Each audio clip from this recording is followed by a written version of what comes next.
नमस्कार। जैसा कि हम पहले भी बताए हैं, लेकिन एक चीज़ जो अक्सर हमारे पास आती है फीमेल, हम उनको सलाह देते हैं कि अगर आपका प्रेगनेंसी नहीं रुक रहा है और इनफर्टिलिटी के लिए हमें टेस्ट कराना है तो हम लोग कराते हैं। तो उसमें महिला के लिए उसका ट्यूब जानने के लिए, फिलोपियन ट्यूब खुला है कि नहीं खुला है, पेटेंट है कि नहीं, तो हम लोग कराते हैं हिस्ट्रोसैल्पिंजियोग्राफी या एचएसजी टेस्ट कब किया जाता है? ये पीरियड के 9वें दिन से लेके 12वें दिन के बीच में किया जाता है। और थोड़ा पेन होता है, बहुत नहीं, बहुत मामूली पेन होता है।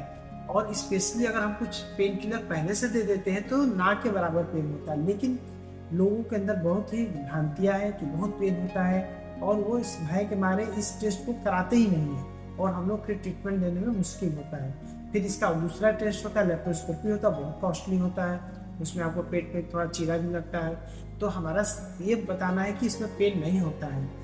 टेस्ट करने से पहले हम लोग 15-20 मिनट, आधा घंटा पहले कुछ पेन किलर दे देते हैं। आपको टेस्ट एकदम जी ना के बराबर होता है, बहुत ही माइनर, बस भय मन में रहता है, इसलिए लोग नहीं कराते हैं। इस टेस्ट में करते हैं क्या एचएसजी में क्या करते हैं कि रेडियो ओपेक डाई होता है, एक डाई होता है जो हम लोग बच्चेदानी में डाल देते हैं और ऊपर से हम लोग एक्सरे खींचते हैं। डाई डालते हैं, डाई डालने से वो अगर ट्यूब आपका खुला रहता है तो डाई बाहर निकल जाता है और दोनों तरफ डाई दिखने लगता है। और ये इकोजेनिक होता है, रेडियो ओपेक होता है, मतलब कि आप एक्सरे खींचेंगे तो उसमें डाई दिखता है। और अगर ट्यूब में बंद है, ब्लॉकेज है, तो उधर डाई नहीं निकलेगा। तो हम लोग को समझ में आ जाता है। कभी पता चला कि एक ट्यूब बंद है, कभी दोनों ट्यूब बंद है, कभी ट्यूब में स्वेलिंग दिखता है जिसको हम लोग हाइड्रोसेप्टिक्स बोलते हैं या डायलेटेशन ऑफ द ट्यूब बोलते हैं। तो वो हम लोग को उसमें में आ जाता है।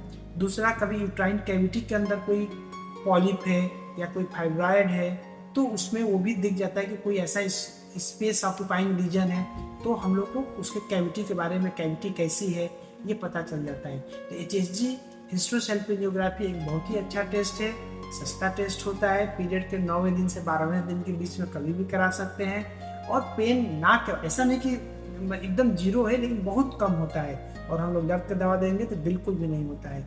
ऐसा बताने का पर्पस था कि बहुत से लोग भय के मारे आते हैं, नहीं कराएंगे और हम लोग ट्रीटमेंट में डिले होता रहता है। तो आप आराम से करा सकते हैं, बिल्कुल डरने की बात नहीं है। और उससे आपका डायग्नोसिस हो जाएगा और आगे आपके इनफर्टिलिटी के ट्रीटमेंट में बहुत हेल्प मिलेगा। धन्यवाद।